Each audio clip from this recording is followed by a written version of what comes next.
Hi friends, welcome to my exam 100. இந்த வீடியோவில் நம்ம எதை பற்றி பார்க்க போகிறோம் அப்படின்னா ரெண்டு டாபிக் பற்றி பார்க்க போகிறோம். ஃபஸ்ட்டு டாபிக் என்ன அப்படின்னா டிஎன்பிஎஸ்சி குரூப் 1ல் வேகன்சி இன்க்ரீஸ் பண்ணியிருக்காங்க. ரெண்டாவது டாபிக் என்ன அப்படின்னா ஒரு 3 விதமான அடுத்து வரக்கூடிய டிஎன்பிஎஸ்சி 3 விதமான வேலைவாய்ப்பை பற்றி சொல்லியிருக்காங்க. ஸோ இந்த ரெண்டு டாபிக் பற்றி தான் பார்க்க போகிறோம். ஸோ அதுக்கு முன்னாடி இது போல் பல விதமான தகவல்களை தெரிஞ்சுக்க இது வரைக்கும் நம்ம சேனலை சப்ஸ்கிரைப் பண்ணலாம் அப்படின்னா சப்ஸ்கிரைப் பண்ணி வச்சுக்கோங்க. இது வரைக்கும் பெல் பட்டனை ப்ரெஸ் பண்ணலாம்னா பெல் பட்டனை ப்ரெஸ் பண்ணி வச்சுக்கோங்க. அப்படியே ஃபேஸ்புக், டெலகிராமில் ஃபாலோ பண்ணிக்கோங்க. ஸோ இதை பண்ணுற மூலமாக எப்போ நம்ம வீடியோ போட்டாலும் உடனே வந்துடும். ஸோ மொத்தம் டிஎன்பிஎஸ்சி குரூப் 1 பொறுத்த வரைக்கும் 139 காலி பணியிடம்னு உங்களுக்கே தெரியும். ஸோ இது இப்போ 181 மாற்றிருக்காங்க, அதாவது 42 கூட்டியிருக்கிறாங்க. ஸோ டிஎஸ்பியை பொறுத்த வரைக்கும் 34, அசிஸ்டன்ட் கமிஷனர் டேக்ஸ் 7, தீயணைப்பு மற்றும் மீட்பு பணித்துறை டிஸ்ட்ரிக்ட் ஆஃபீஸர் 1, மொத்தம் 42 காலி பணியிடம் இன்க்ரீஸ் பண்ணி 181 ஆக்கியிருக்கிறாங்க.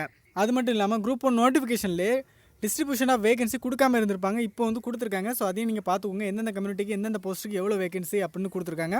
ஸோ இந்த பிடிஎஃப் டிஸ்கிரிப்ஷனில் லிங்க் கொடுக்குறேன், செக் பண்ணி பார்த்துக்கோங்க, அப்ளை பண்ணுவாங்க. ஸோ அடுத்ததாக டிஎன்பிஎஸ்சிலேருந்து ஒரு 3 விதமான அடுத்து வரக்கூடிய ஷார்ட் நோட்டீஸ் சொல்லியிருக்காங்க. அடுத்து வந்து 3 விதமான வேலை வரப்போகுது அப்படின்னு. ஸோ அதை பார்க்க போகிறோம். So chemist and junior chemist, so இந்த 2 போஸ்ட்டுக்கான இது வரப்போகுது. ஸோ இதுக்கான எக்ஸாம் ஏப்ரல் 21 நடக்குது. இதுக்கான நோட்டிஃபிகேஷன் என்றைக்கு வரும் அப்படின்னா February 7 வருது அப்படின்னு சொல்லியிருக்காங்க. ஸோ மற்ற விவரம் என்ன குவாலிஃபிகேஷன் எல்லாமே அந்த நோட்டிஃபிகேஷன் பார்த்தா தான் தெரியும். ஸோ ரெண்டாவது போஸ்ட்டு அசிஸ்டன்ட் ஜியோகெமிஸ்ட், அசிஸ்டன்ட் ஜியாலஜிஸ்ட், இந்த மாதிரி போஸ்ட்டு. ஸோ இது வந்து நோட்டிஃபிகேஷன் எப்போ வரும் அப்படின்னா February 12 வருது. ஸோ February 7, February 12 வருது. ஸோ இதுக்கு எக்ஸாம் வந்து 21, அதாவது ஏப்ரல் 21 காலையில் மத்தியானம் நடக்குது. ஸோ இதுக்கான மற்ற qualification, age limit, education qualification எல்லா டீட்டெயிலுமே அந்த நோட்டிஃபிகேஷன் February 12 வரும். ஸோ அதை பார்த்தா தெரிஞ்சுக்க முடியும். ஸோ அடுத்ததாக மூணாவதாக என்ன ஜாப்ஸ் வருது அப்படிங்கிறதுனா February 15 வருது. ஸோ இது வந்து assistant superintendent of approved school and vigilance institution சொல்லியிருக்காங்க. ஸோ இதுக்கான நோட்டிஃபிகேஷனும் February 15 வருது.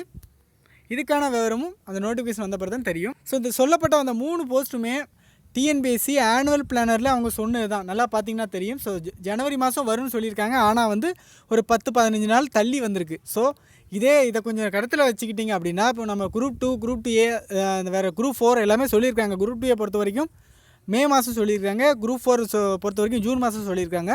ஸோ இதுக்கு ஒரு 15 நாள் தள்ளி வர்ற மாதிரி, அதுக்கு ஒரு 1 மாதம் 2 மாதம் தள்ளி வரலாம். ஸோ கட்டாயம் இது எதிர்பார்க்கலாம். ஸோ அதனால் அந்த குரூப் 2, குரூப் 2A, குரூப் 4 படிக்கிறவங்கன்னா இப்போவுமே உங்கள் படிப்பை ஸ்டார்ட் பண்ணிடுங்க. கரெக்டாக அந்த ஆனுவல் பிளானர் படி ஓரளவு கரெக்டாக போட்டுட்ருக்கு.